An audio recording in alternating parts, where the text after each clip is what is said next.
आज संगत जी प्रेम से कहना, धन निरंकार जी मेरा डोले ना इतबार, बख्शो श्रद्धा भक्ति प्यार, करा मैं संतान दा सत्कार। सतगुरु निरंकार दातार के चरणों में हम सब यही प्रार्थना करते हैं कि सच्चे पातशाह ब्रह्म ज्ञान हमने लिया है, अब हमारा विश्वास अटूट विश्वास आप जी के दर पर बना रहे। कभी भी हमारा विश्वास डोले नहीं और हमारे मन में हमेशा श्रद्धा भक्ति और प्यार बना रहे और हम सभी का सत्कार करते चले जाएं। साथ संगत जी, आज के विचारों द्वारा हमें यही समझाया गया है कि ब्रह्म की प्राप्ति, ब्रह्म की समाप्ति, जब इस ब्रह्म को पा लिया जाता है तो सतगुरु सारे वहमों भरमों से हमें मुक्ति दिला देता है। हमने ब्रह्म ज्ञान लेकर फिर वहमों भरमों में नहीं फंसना है। साथ संगत जी, दासी आप जी के चरणों में इसी प्रकार के ही विचार शेयर करने जा रही है। आप जी प्रवान करना और दासी को यही आशीर्वाद देना कि दासी परिवार से ही आप जी के चरणों में जुड़ी रहे और जो जो भी आप जी के चरणों में बैठकर सीख रही है, इसको कर्म रूप में, अमर रूप में लाकर अपना जीवन सफल बनाती रहे। साध संगत जी कहते हैं, एक राजा शिकार करने के लिए निकला। महल के दरवाजे पर ही उसका नाई सामने आ गया। बेचारे नाई की एक आंख चेचक के कारण चली गई थी। राजा ने इसे अपशगुन समझा और अपने सिपाहियों को उसे 4 कोड़े मारने का आदेश दे दिया कि वह सुबह सुबह राजा के सामने क्यों आ गया है। स्योंग से वह दिन राजा के शिकार के लिए बहुत अच्छा निकला और अच्छे शिकार उसके हाथ लगे। वह खुश होकर जब शिकार से वापस अपने महल में आया तो उसे उस नाई की याद आई और उसने उस नाई को बुलाकर उससे माफ़ी मांगी कि उसने उसे अपशगुन समझ लिया था, जबकि उसके लिए तो वह पूरा दिन बहुत ही भाग्यशाली रहा। इस पर नाई ने राजा से कहा कि आपका दिन अच्छा रहा होगा महाराज, लेकिन मेरा दिन तो बहुत ही बुरा गुजरा। सुबह सुबह आपके सिपाहियों से 4 कोड़े खाए, दिन भर भूखा रहा और अभी खाना खाने जा ही रहा था कि आपने बुला लिया। इस पर राजा बहुत शर्मिंदा हुआ और उसने नाई को अच्छा भोजन कराकर उचित पुरस्कारों के साथ वापस भेजा। इसलिए कभी भी किसी व्यक्ति को अशुभ मानना ठीक नहीं है। हमें इन वहमों भरमों में नहीं पड़ना चाहिए। सतगुरु हमारा कल्याण करने के लिए इस संसार में प्रकट होते हैं और हमें यही समझाते हैं कि शुभ मंगल यही है कि हमने इस परमपिता परमात्मा को पाना है, इसकी भक्ति करनी है, निरंकार के दीदार करने हैं। हर तरफ मंगल ही मंगल है, कभी भी अमंगल नहीं होता है। जब सतगुरु निरंकार दातार हमारे साथ है तो हम इनकी बातों को हमेशा अपने जीवन में कर्म रूप में ढालते जाएं और सतगुरु से आशीर्वाद लेते चले जाएं। साथ संगत जी, एक बहन हरिद्वार के अपने विचारों द्वारा बता रहे थे कि बैठे बैठे जब इस शीर्षक पर ध्यान गया तो बचपन की याद आई कि जब कोई महात्मा आदि घर के दरवाजे पर कहीं मिल जाते तो वह यही बोलते कि कल्याण हो बच्चा।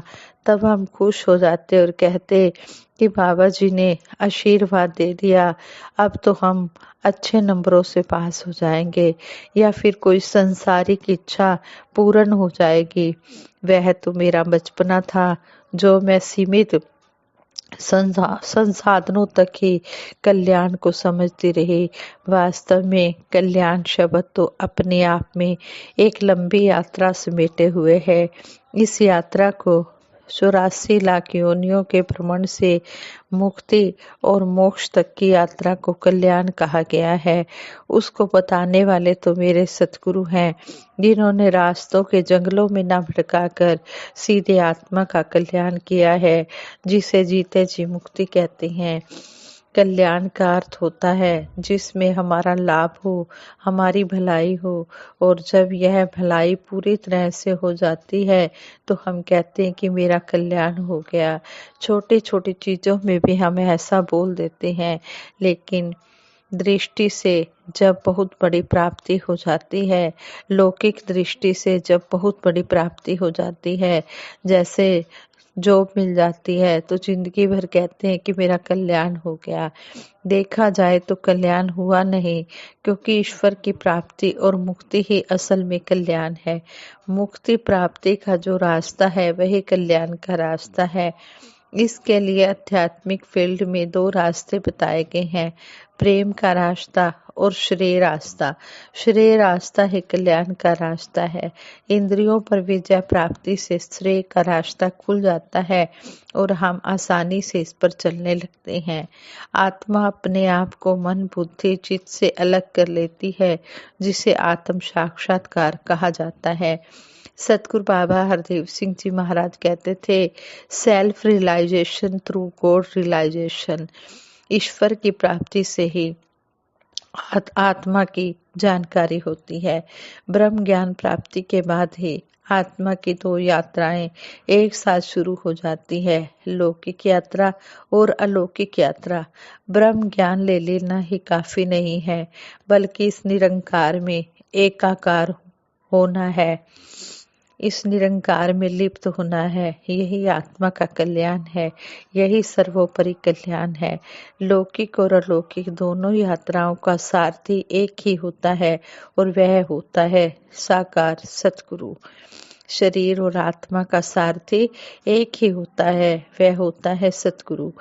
आत्मा के सफर में जो बाधाएं आती हैं, उनसे सावधान होने या चेतनता बरतने के लिए सतगुरु कहता है, ये बाधाएं हैं, ये बाधाएं या कारक है काम, क्रोध, लोभ, मोह, अहंकार, नफरत, निंदा आदि। इंद्रियों के वश में होकर ब्रह्मज्ञानी काम नहीं करते, बल्कि इंद्रियों को नियंत्रित संयमित रखते हुए वह जीवन का सफर तय करते हैं। वह इस सफर में आने वाली रुकावटों को दूर करते हुए धर्म के अनुसार ही अपने काम करते हैं, जिसे समर्पित सफर कहते हैं। यह सफर अन्याय, अत्याचार, छल कपट आदि से रहित होता है। सही ढंग से जिया हुआ जीवन ही सही रास्ते पर चलने का अवसर प्रदान करता है। सतगुरु उलझन भरे जीवन का कल्याण कर देते हैं। सतगुरु के पावन वचन आत्मा के कल्याणकारी सफर के हम सफर बनकर सामने से आने वाली हर रुकावट से बचा लेते हैं। इसके लिए महत्वपूर्ण साधन है सेवा, सिमरन और सत्संग। ये किसी भी संसारिक प्रभाव से भगत की सुरक्षा करते हैं, आत्मा की सुरक्षा करते हैं। संपूर्ण हरदेव बानी में सतगुरु बाबा हरदेव सिंह जी महाराज ने आत्मा के कल्याण की ओर शब्द द्वारा हमें समझाया है। न्यायकारी निराकार का जिसको भी एहसास रहे, कभी न हरगिज उस बंदे के बदी बुराई पास रहे। नेकी और भलाई का ही रास्ता वो अपनाता है। दिल ना कभी किसी का दुखाता, खौफ खुदा का खाता है। वैर ईर्ष्या नफरत निंदा से रहता है दूर सदा। प्रीत प्यार की दौलत से भी हो जाता भरपूर सदा। मालिक का एहसास जगाता सतगुरु का ज्ञान है। कहे हरदेव मिले जो सतगुरु, हो जाता कल्याण सदा। कल्याण की डोरी युगों युगों से सतगुरु के हाथ में रही है। जिस प्रकार संपूर्ण अवतार वाणी में शहंशाह बाबा अवतार सिंह जी महाराज भी फरमाते हैं, इक्को एक है खेड है एक दी, लंबा छोड़ा लेखा नहीं। कहे अवतार गुरु ही राबे, इस विच कोई भुलेखा नहीं। सतगुरु ही मुक्ति का दाता होता है। ब्रह्म ज्ञान के द्वारा आत्मा और मन दोनों को रोशन कर जीवन का कल्याण कर देता है। मानव को बता देता है कि तू कौन है। आत्मा का द्वैत भाव समाप्त करके इसे वननेस में स्थापित कर देता है। हस्ती छड़ के देख बुलेशा, जिसका नाम जपे तू ओ है।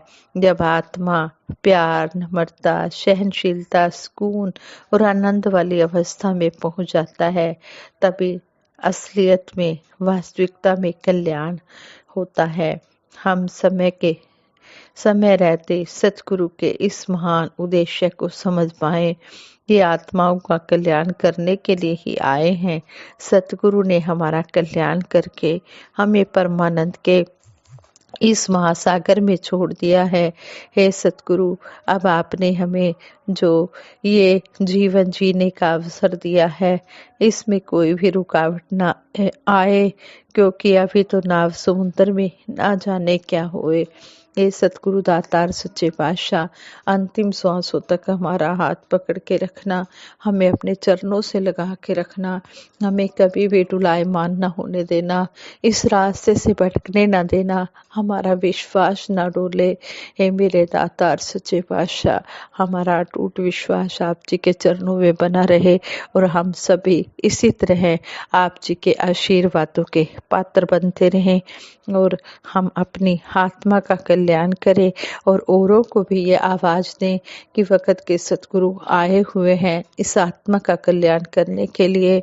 आ जाओ दुनिया वालों, जीवन को सफल बना लो, मौका मिले ना बार बार, मौका मिले ना बार बार। यह समय जो जा रहा है ये दोबारा वापस मिलने वाला नहीं है, इसलिए समय रहते हम इस समय की कदर भी करें और सतगुरु के चरणों में आकर इस अनमोल दात को पाकर अपना जीवन भी सफल बनाए, अपना जीवन धन्य बनाए, जो 84 लाख योनियों से मुक्ति पाए। ये मुक्ति का जो दाता है ये सतगुरु ही है। वक्त के सतगुरु, समय के सतगुरु की शरण में आए और अपने जीवन को सफला बनाए। साथ संगत जी, प्रेम से कहना, धन निरंकार जी।